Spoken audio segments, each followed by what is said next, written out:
আজি ইয়াত সমবেত হোৱা সন্মানীয় ৰাইজৰ দলৰ সভাপতি ডক্টৰ শৰ্মা ছাৰকে প্ৰমুখ কৰি কাৰ্যকৰী সভাপতি সাধাৰণ সম্পাদক অন্যান্য বিষয়াসকল সকলোকে মই ধন্যবাদ জ্ঞাপন কৰিছোঁ আৰু মই আটাইতকৈ বেছিকৈ মোৰ শ্ৰদ্ধা নিবেদন কৰিছোঁ যে আমাৰ যিসকল ডিগবৈৰ সংবাদদাতা বন্ধুসকল আছে মই তেখেতসকলৰ প্ৰতি শ্ৰদ্ধা নিবেদন কৰিছোঁ। মই আপোনালোকে সকলোৱে জানে যে মই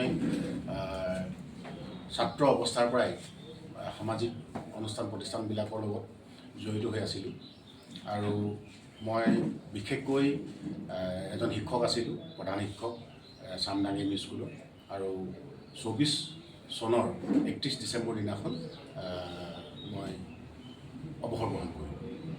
তাৰ পাছত মই যোৱা 9 আগষ্টৰ দিনাখন আমাৰ অসমৰ এজন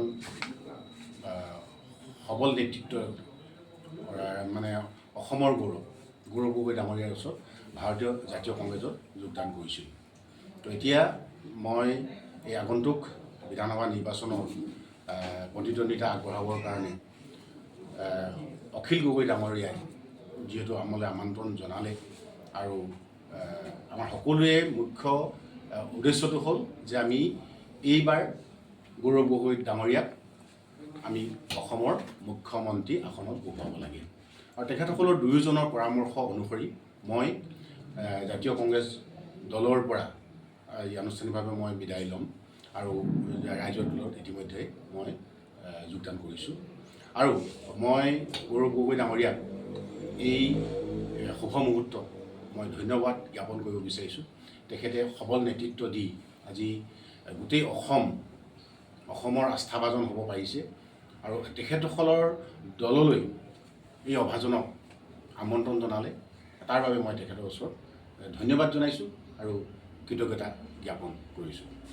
তো আজি আনুষ্ঠানিকভাৱে মই ৰাইজৰ দলত যোগদান কৰিলোঁ বুলি ঘোষণা কৰিছোঁ আৰু সাংবাদিক বন্ধুসকলে যদি কিবা জানিব বিচাৰে মোৰ মনৰ কথাখিনি মই জনাবলৈ চেষ্টা কৰিম। মই এতিয়া প্ৰাৰ্থী হিচাপে ৰাইজৰ দলৰ পৰা প্ৰতিদ্বন্দ্বিতা কৰিব এক শক্তিশালী অনুভৱ কেনে আৰু কেনেধৰণে চলাই যাব? চাওক, অনুভৱ বুলি সুধিলে অনুভৱ এটা ভাল।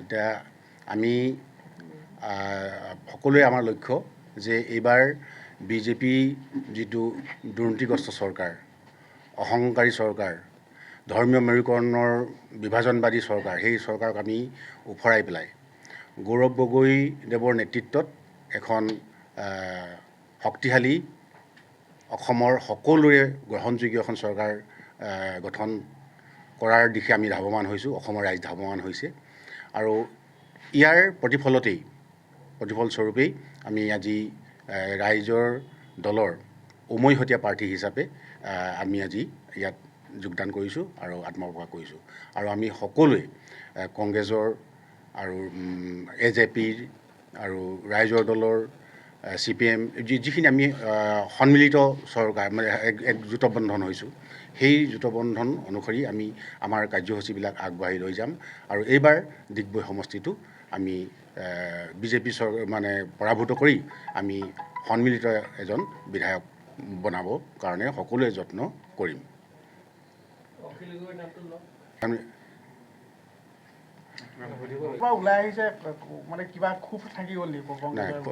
খুব বুলি কথা নাই। চাওক, আমি আগতে কৈছোঁ যে আমি সকলোৱে মিলিছে আৰু গোটেই অসমত মিলিছে গৌৰৱ গগৈ ডাঙৰীয়া, অখিল গগৈ ডাঙৰীয়া আৰু লুৰিণজ্যোতি গগৈ ডাঙৰীয়া তিনিওজনে মিলিছে আৰু অন্যান্য যিসকল সৰু বৰ দল অসমত আছে এই সকলোবিলাক লগ হৈছে আৰু সকলোৰে উদ্দেশ্য এটাই যে গৌৰৱ গগৈ নেতৃত্বত আমি এখন ভাৰতীয় জাতীয় কংগ্ৰেছৰ চৰকাৰ আমি গঠন কৰিম আৰু সেই হিচাপেই আমাকো এই ডিগবৈ সমষ্টিৰ পৰা ৰাইজৰ দলৰ প্ৰাৰ্থী হিচাপে গৌৰৱ গগৈ ডাঙৰীয়াই আমাক প্ৰক্ষেপ কৰিছে আৰু আমি সেইটো সাদৰেৰে গ্ৰহণ কৰিছোঁ আৰু ইয়াত আপোনালোকে সকলোৱে গম পায়েই যে লক্ষ্যজ্যোতি গগৈক ইতিমধ্যেই ৰাইজৰ দলৰ প্ৰাৰ্থিত্ব প্ৰদান কৰিছিলে আৰু তেখেতে যি ত্যাগ কৰি পেলাই এই টিকট প্ৰতিদ্বন্দ্বিতা আগবঢ়াবৰ কাৰণে আমাক সুবিধা প্ৰদান কৰিছে। আমি লক্ষ্যজ্যোতি গগৈৰ লগতে আমি অখিল গগৈ ডাঙৰীয়াকো আমি আমাৰ ফালৰ পৰা একদম অন্তঃকৰণেৰে ধন্যবাদ জ্ঞাপন কৰিছোঁ। আছিলে আৰু প্ৰত্যাহাৰ কৰিলে হয়। আৰু যিহেতু ৰাইজৰ দলত ইতিমধ্যে এগৰাকী শক্তিশালী ৰূপত অৱতীৰ্ণ হৈছে দুলাল মৰাণ, কেনেধৰণৰ বাৰ্তাটো কেনেধৰণৰ? চাওক, আমি সদায় এটা কথাত বিশ্বাস কৰোঁ যে ব্যক্তি স্বাৰ্থৰ পিছত প্ৰথমতে আমি দেশৰ স্বাৰ্থ আৰু দলৰ স্বাৰ্থৰ কথাটো আমি চিন্তা কৰিব লাগিব। গতিকে এইটো আমাৰ এটা নীতি। মই অখিল গগৈ ডাঙৰীয়াক ধন্যবাদ জ্ঞাপন কৰিছোঁ, আমাৰ কেন্দ্ৰীয় নেতৃবৰ্গক ধন্যবাদ জ্ঞাপন কৰিছোঁ যে তেওঁলোকে মোৰ ওপৰত আস্থা আৰু বিশ্বাস ৰাখি তেওঁলোকে ডিগবৈৰ পৰা মোক প্ৰতিদ্বন্দ্বিতা কৰিবলৈ সুবিধা দিছিল। কিন্তু মই একে সময়তে যেতিয়া মোক টিকেটটো প্ৰদান কৰিছিল, মই একে সময়তে অখিল গগৈ ডাঙৰীয়াক মই কৈছিলোঁ যে মই ভাবোঁ যে এই আসনখনত, এই সন্মানীয় ডিগবৈ আসনখনত প্ৰতিদ্বন্দ্বিতা কৰিব পৰাকৈ বৰ্তমানলৈকে মোৰ যি অৱস্থা, সেই অৱস্থাৰ মতে মই সক্ষম নহয়। মোতকৈ যদি শক্তিশালী কেণ্ডিডেট কোনোবা আছে, শক্তিশালী যদি প্ৰাৰ্থী কোনোবা আছে, তেনেহ'লে আপুনি প্ৰক্ষেপ কৰিবলৈ চিন্তা চৰ্চাখিনি আপুনি আগবঢ়াওক।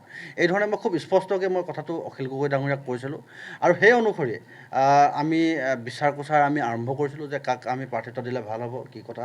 যেতিয়া আমি দেখিলোঁ যে আটাইখিনিৰ মাজত সকলোৰে মতামত, সকলোৰে মানে কি কয় সোধা পোছাখিনি কৰাৰ পাছত আমি দেখিলোঁ যে ডিগবৈত আমাৰ দুলাল মৰাণ ডাঙৰীয়াক যদি আমি প্ৰাৰ্থিত্ব আগবঢ়াওঁ, তেনেহ'লে এই যুঁজখন আকৰ্ষণীয় হৈ পৰিব। আমি খুব শক্তিশালীভাৱে বিৰোধী ঐক্যমঞ্চই, আমি সকলো বিৰোধী ৰাজনৈতিক দলে মিলি আমি এই যুঁজখনত নামিব পাৰিম। আমি তেখেতক আগুৱাই লৈ যাব পাৰিম আৰু তেখেতৰ নেতৃত্বত আমি ডিগবৈত আমি এজন বিৰোধী দলৰ এজন বিধায়ক আমি ইয়াতে জয়ী কৰি আনিবলৈ সক্ষম হ'ম। গতিকে এই গোটেই কথাখিনি পৰ্যালোচনা কৰি, গোটেই কথাখিনি আমি আলোচনা কৰি শেষত আমি সিদ্ধান্ত গ্ৰহণ কৰিলোঁ যে মই মোৰ প্ৰাৰ্থিত্ব প্ৰত্যাহাৰ কৰিম আৰু মই আজি নহয়, যোৱাকালিয়ে মই আমাৰ সন্মানীয় সভাপতি অখিল গগৈ ডাঙৰীয়ালৈ মই প্ৰাৰ্থিত্ব প্ৰত্যাহাৰ কৰি মই মোৰ পত্ৰ প্ৰেৰণ কৰিছোঁ আৰু তেখেতে এই পত্ৰখন একচেপ্ট কৰিছে আৰু আমি ভাবোঁ যে কিছু সময়ৰ পাছতেই তেখেতে নতুন যিজন আমাৰ প্ৰাৰ্থী হ'ব তেওঁৰ নামটো ঘোষণা কৰিব আৰু তেখেতক আমাৰ দলে আমি আগুৱাই লৈ যাবলৈ কাৰণে আমি আমাৰ কাম কৰিম। ধন্যবাদ।